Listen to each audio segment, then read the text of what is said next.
Everyone, welcome to the Eduguru channel. This is me Gautam here. So guys, आज की इस video में हम हमारी क्लास 10 एनसीईआरटी का chapter number 2 acids base and salts के कुछ एमसीक्यूज डिस्कस करने जा रहे हैं।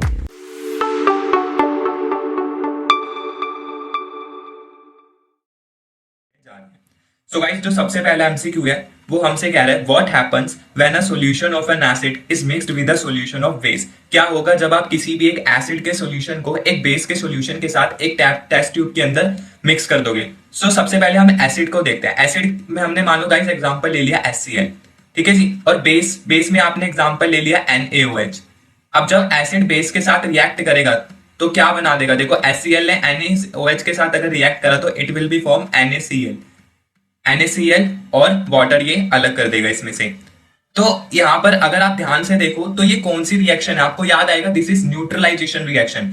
ये वही वाली न्यूट्रलाइजेशन रिएक्शन है गाइस जिसमें से हीट बाहर की तरफ रिलीज होती थी और जहां पर हम इसको एक्सोथर्मिक रिएक्शन भी बोलते थे। पहला केस तो ये कि न्यूट्रलाइजेशन रिएक्शंस के अंदर जो हीट है वो बाहर की तरफ रिलीज होती है और ये एक्सोथर्मिक रिएक्शन होती है। और मैंने आपको बताया था ऐसी कोई भी रिएक्शन जहां पर जो हीट है वो बाहर की तरफ रिलीज हो रही हो वहां पर हमेशा जो आपका टेम्परेचर है वो बढ़ता हुआ नजर आएगा। पहली बात। दूसरी बात, क्योंकि ये न्यूट्रलाइजेशन रिएक्शन है तो आपको क्लियरली नजर आ रहा है कि यहाँ पर जो सॉल्ट फॉर्मेशन है दैट इज टेकिंग प्लेस। ठीक है, तो अब आप ऑप्शन देखो। सबसे पहला सेकंड ऑप्शन अगर आप देख रहे हो तो वही बात रिपीट होकर आ रही है कि जो टेम्परेचर है वो क्या हो रहा है इस केस में बढ़ रहा है, और दूसरा सॉल्ट फॉर्मेशन यहाँ पर टेक्स प्लेस कर रहा है। तो हमारा डी ऑप्शन यहां पर क्या हो जाएगा? करेक्ट। सेकंड ऑप्शन देखो, when hydrogen chloride gas is prepared on a humid day, the gas is usually passed to the guard tube containing calcium chloride. The role of calcium chloride taken in the guard tube. सबसे पहले आपने क्या करा? Hydrogen chloride form करा है, तो ले लेते हैं हम हाइड्रोजन क्लोराइड। कैसे फॉर्म करा ये? तो हमें पता है ये फॉर्मेशन होता है by the help of hydrogen gas plus में क्लोरीन गैस। तो गाइस, ये हाइड्रोजन और क्लोरीन ने क्या करा है? इन हाइड्रोजन क्लोरीन ने कुछ नहीं करा, इन्होंने ना मॉइस्चर को ऑब्जर्व कर लिया गैसियस की फॉर्म से। ठीक है, मतलब ये गैसियस फॉर्म में तो पहले से ही थे, तो इन्होंने क्या करा यहाँ पर बिफोर रिएक्शन इन्होंने मॉइस्चर को ऑब्जर्व कर लिया और इन्होंने क्या फॉर्मेशन कर दिया? Hydrogen chloride. तो ये क्यों हुआ? Because they observe moisture from the gas. तो हमारा सी ऑप्शन यहाँ पर क्या हो जाएगा? करेक्ट। नेक्स्ट क्वेश्चन है हमारे पास, which one of the following salt does not contain water of crystallization. मार्क कर लेना बेटा, मोस्ट इंपॉर्टेंट क्वेश्चन, न जाने कितनी बार ही पूछ लिया होगा ये तो पेपर में।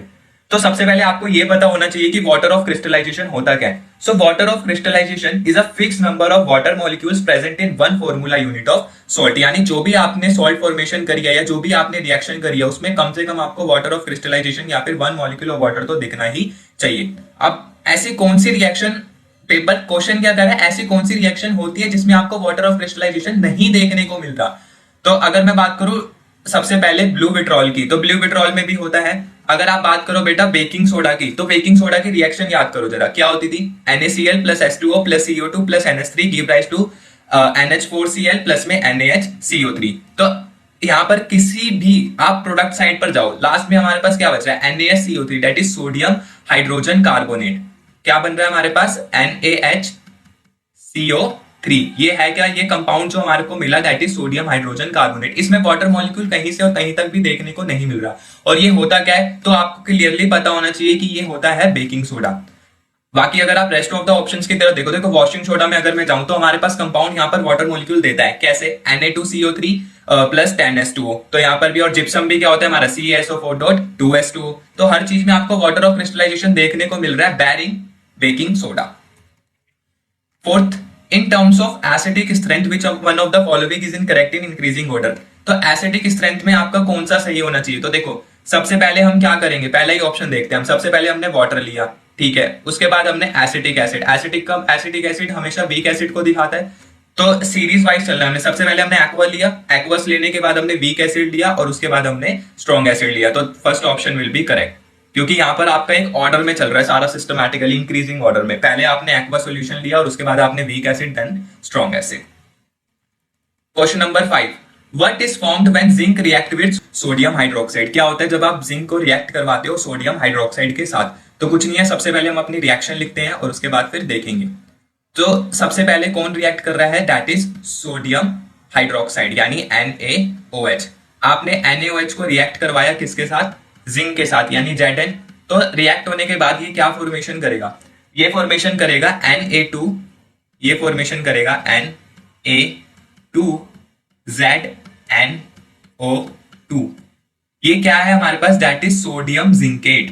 तो ये कैसे आया, तो सिंपली इक्वेशन है, जब हमने सोडियम हाइड्रोक्साइड को रिएक्ट करवाया जिंक के साथ तो इसने फॉर्म करा सोडियम जिंकेट, और इसमें से जो हमारी हाइड्रोजन गैस है वो सेपरेट होकर अलग हो जाएगी। ठीक है जी, तो हमारा कौन सा ऑप्शन ठीक हो जाएगा, तो ये देखो यहाँ पर लिखा हुआ है sodium zincate and hydrogen gas, तो ये दोनों कंपाउंड जो है वो फॉर्म हो जाएंगे।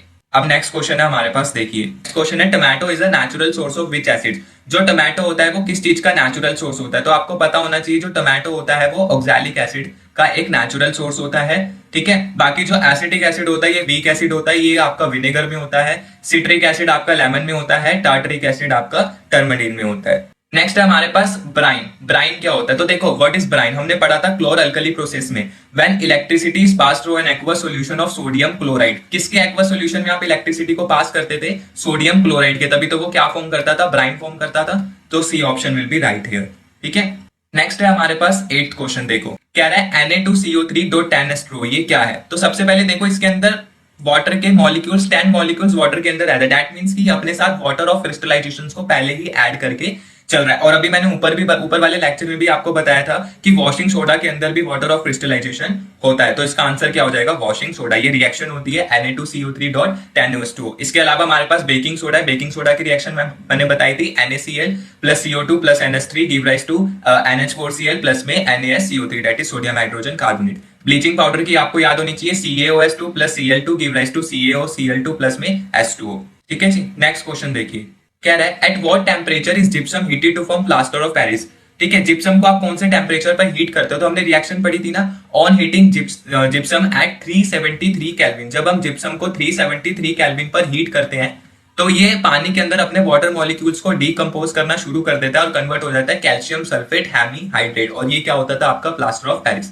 अब देखो आपको आंसर डिग्री सेल्सियस में चाहिए, बट यहाँ पर हमें 373 केल्विन है, तो इसको सेल्सियस में कन्वर्ट करने के लिए हम क्या करेंगे, इसको माइनस कर देंगे 273 से, केल्विन से। ठीक है, तो जो हमारा आंसर आएगा वो डिग्री सेल्सियस में आ जाएगा, तो माइनस करो, आपका क्या आ रहा है 100। ठीक है, तो ये क्या हो जाएगा हमारा, यहाँ पे काट के मैं दोबारा लिख रहा हूँ, sorry, that is 100 degree Celsius. तो हमारा B option will be right here.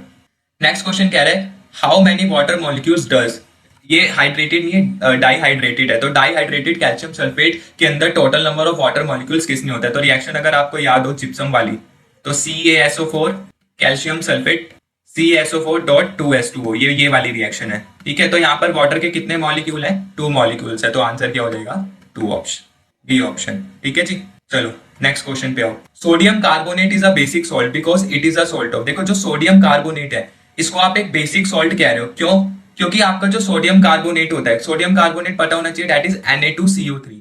ठीक है, Na2CO3 ये बनता है आपका बेटा स्ट्रॉन्ग एसिड से और वीक बेस से मिलकर। किससे बनता है, स्ट्रॉन्ग एसिड से और वीक बेस से मिलकर, इसीलिए हम इसको क्या बोलते हैं, सोडियम कार्बोनेट। तो sodium carbonate is a mixture of strong acid plus में वीक बेस।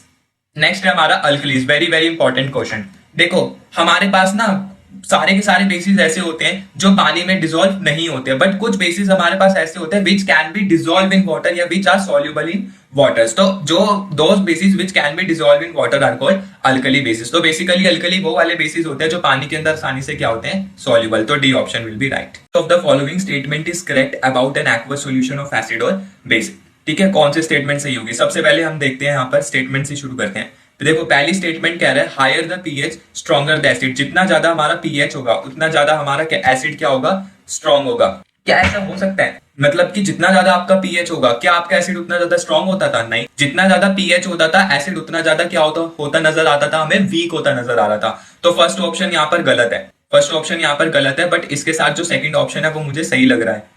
क्यों, क्योंकि उसमें बिल्कुल करेक्ट स्टेटमेंट मुझे दी हुई है, और वो करेक्ट स्टेटमेंट क्या है कि जितना ज्यादा पीएच बढ़ेगा उतना ज्यादा एसिड क्या होना शुरू हो जाएगा, वीक होना शुरू हो जाएगा। सिमिलरली बेस की कंडीशन पर भी देखो, बेस की कंडीशन में क्या होगा, जितना ज्यादा पीएच कम होगा उतना ज्यादा जो हमारा बेस है वो क्या होता जाएगा, कम होता जाएगा। ठीक है, तो ये वाला केस हमारा सही है, तो ये ऑप्शन भी गलत, ये ऑप्शन भी गलत। तो with respect to an acid और बेस पीएच, तो हमारा कौन सा ऑप्शन सही है, सेकंड एंड फोर्थ, यानी ये वाला।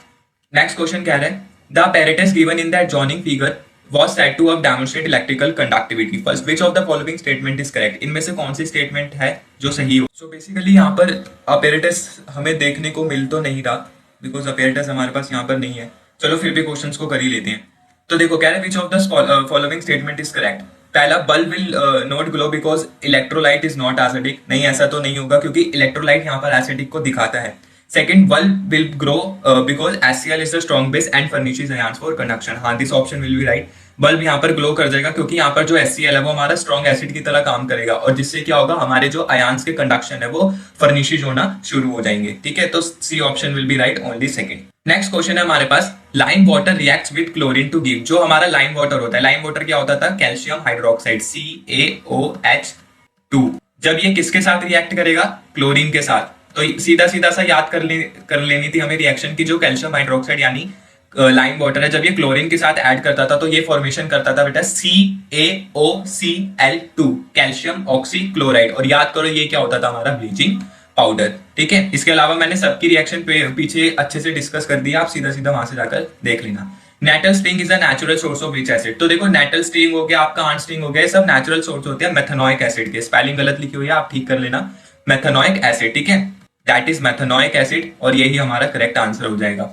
अच्छा, ये तो एसिड, चलो नेटल स्टिंग कर गया है तो ये एसिड छोड़ गई आपकी बॉडी के अंदर, बट इसको न्यूट्रल करने के लिए आप इसको किससे रिएक्ट करवाओगे, बेस के साथ। तो when acid react with base it will be give neutralization reaction. ठीक है, चलो नेक्स्ट है हमारे पास, tooth enamel is made up of. जो अब देखा होगा आपने, जो आपके दांतों में कभी वो सड़न वगैरह हो जाती है तो वो किसकी वजह से होती है, तो ये हमने देखा था, ये होती है बेटा कैल्शियम फोस्फेट की वजह से। ठीक है, what is the pH range of our body. हमारी जो बॉडी का पीएच रेंज होता है वो कितना होता है, तो हमने पूरा का पूरा एक चार्ट देखा था, तो वहां पे हमारी बॉडी का जो रिएंज था वो हमारा बिटवीन 7.0 to 7.8 होता था। तो ये भी हमारा first option will be right है। अच्छा, नेक्स्ट क्वेश्चन है, rain is called acid rain when it's. देखो किसी भी, जब एसिड रेन है, जब उसका पीएच जो है वो 5.6 से क्या हो जाएगा, कम हो जाएगा, तो वो कन्वर्ट हो जाएगी किसमें, एसिड रेन में। और जब यही एसिड रेन का जो वाटर है, जो पानी है, वो समुद्रों में जाएगा तो हमारे जो रिवर्स है उनमें भी तो कुछ एक्वेटिक एनिमल्स रहते हैं, तो उनकी लाइफ को भी क्या हो जाएगा, थ्रेट हो जाएगा, यानी खतरा हो जाएगा। तो C option will be right. कितने से कम होना चाहिए आपका पीएच, 5.6 से, किस लिए, रेन, एसिड रेन होने के लिए। नेक्स्ट है हमारे पास सोडियम हाइड्रोक्साइड। सोडियम हाइड्रोक्साइड क्या होता था, हमारा NaOH। और सबको पता होना चाहिए, वेरी इंपॉर्टेंट क्वेश्चन, जो NaOH होता है ये हमारा होता है बेटा strong base. So this is the end of our class. अगर आपको मेरा वीडियो पसंद आया हो तो प्लीज इसको लाइक करें, चैनल को सब्सक्राइब करें and don't forget to press bell icon simultaneously, और हमारे चैनल को बहुत सारा प्यार दे। और एटीगुरु प्लेटफॉर्म आपके लिए इसी तरह वीडियोस बनाकर लेकर आएगा और आप लोगों को बहुत सारी best wishes for your CET।